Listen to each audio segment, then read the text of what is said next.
ಬಯಸ್ತೇವೆ, ನಮಗೆ ಸ್ವಾಯತ್ತತೆಯನ್ನ ಬಯಸ್ತೇವೆ.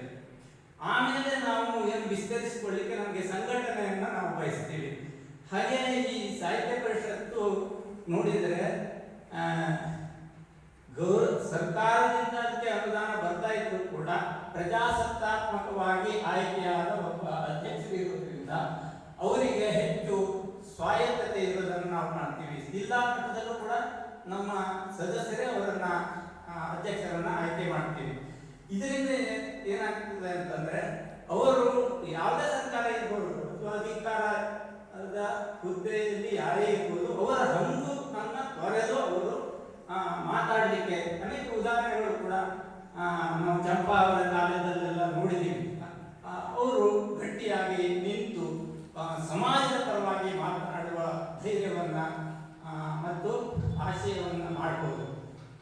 ಇದರಿಂದಾಗಿ ಈಗ ಕನ್ನಡಕ್ಕಾಗಿ ಅನೇಕ ಸಂಸ್ಥೆಗಳಿದೆ. ಅಥವಾ ಅಭಿವೃದ್ಧಿ ಪ್ರಾಧಿಕಾರ, ಪುಸ್ತಕ ಪ್ರಾಧಿಕಾರ, ಗಡಿನಾಡು ಅಭಿವೃದ್ಧಿ ಪ್ರಾಧಿಕಾರ, ಅಕಾಡೆಮಿ ಎಲ್ಲ ಇದೆ.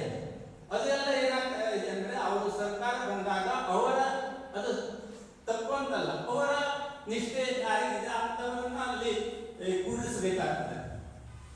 ಅವರ ಕೆಲವು ಮಾತುಗಳನ್ನ ಪ್ರತಿನಿಧಿಸಬೇಕಾಗ್ತದೆ. ಆದರೆ ಸಾಹಿತ್ಯ ಪರಿಷತ್ತಿಗೆ ಅಂತ ಸಂದರ್ಭ ಇಲ್ಲ. ಆದರೆ ಅದರ ಮೇಲೆ ಈಗ ತುಂಬಾ ಪ್ರಭಾವಗಳು ಆಗಿದ್ದಾವೆ. ಅದನ್ನ ನಾವು ಸದಸ್ಯರು ಸರಿಪಡಿಸಿಕೊಳ್ಳುವ ಅವಕಾಶಗಳು ಇದೆ. ಅದ್ರ ಬಗ್ಗೆ ನಾವು ಕೂಡ ಚಿಂತನೆಯನ್ನ ಮಾಡಬೇಕಾಗಿದೆ. ಒಂದು ಸ್ವಾಯತ್ತತೆ, ಇನ್ನೊಂದು ಅಂತಂದ್ರೆ ಅವರ ಇಡೀ ರಾಜ್ಯ ಮಟ್ಟದ ಕೇಂದ್ರ ಸಾಹಿತ್ಯ ಪರಿಷತ್ತು, ಆಮೇಲೆ ಪ್ರತಿ ಜಿಲ್ಲೆಗೆ ಸಾಹಿತ್ಯ ಪರಿಷತ್ತು, ಆಮೇಲೆ ಪ್ರತಿ ತಾಲೂಕಿಗೆ.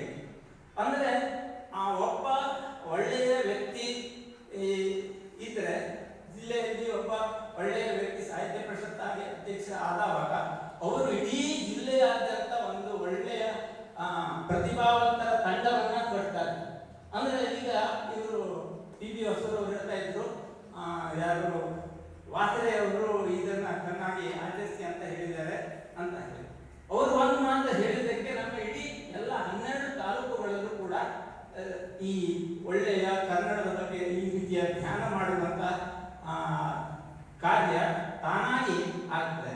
ಇದು ಅದಕ್ಕಲ್ಲ, ಇಡೀ ರಾಜ್ಯದಲ್ಲಿ ಕೂಡ ಸಮಾಜದಲ್ಲಿ ಏನೇ ಕೆಡಕಾಗಲಿ ಅಥವಾ ಕನ್ನಡಕ್ಕೆ ಏನೇ ಧಕ್ಕೆ ಆಗಲಿ ಅಥವಾ ಕನ್ನಡಕ್ಕೆ ಉತ್ತೇಜನ ಕೊಡಬೇಕಾದ ಏನೇ ಸಂಗತಿಗಳಿದ್ದರೂ ಕೂಡ ಅವರು ಹೇಳಿದರೆ ಕ್ಷಣಾರ್ಧದಲ್ಲಿ ಇಡೀ ರಾಜ್ಯಾದ್ಯಂತ ಪಸರಿಸುವ, ಎಲ್ಲರ ತಲೆಯಲ್ಲಿ ತುಂಬಿಕೊಳ್ಳುವ ಒಂದು ಪ್ರಭಾವಿ ಸಂಸ್ಥೆ. ಹಾಗಾಗಿ ನಮ್ಮ ಸಾಹಿತ್ಯ ಸಮ್ಮೇಳನಗಳಲ್ಲಿ 1,00,000, 2,00,000, 3,00,000 ಜನಗಳು ಸೇರ್ತಾರೆ.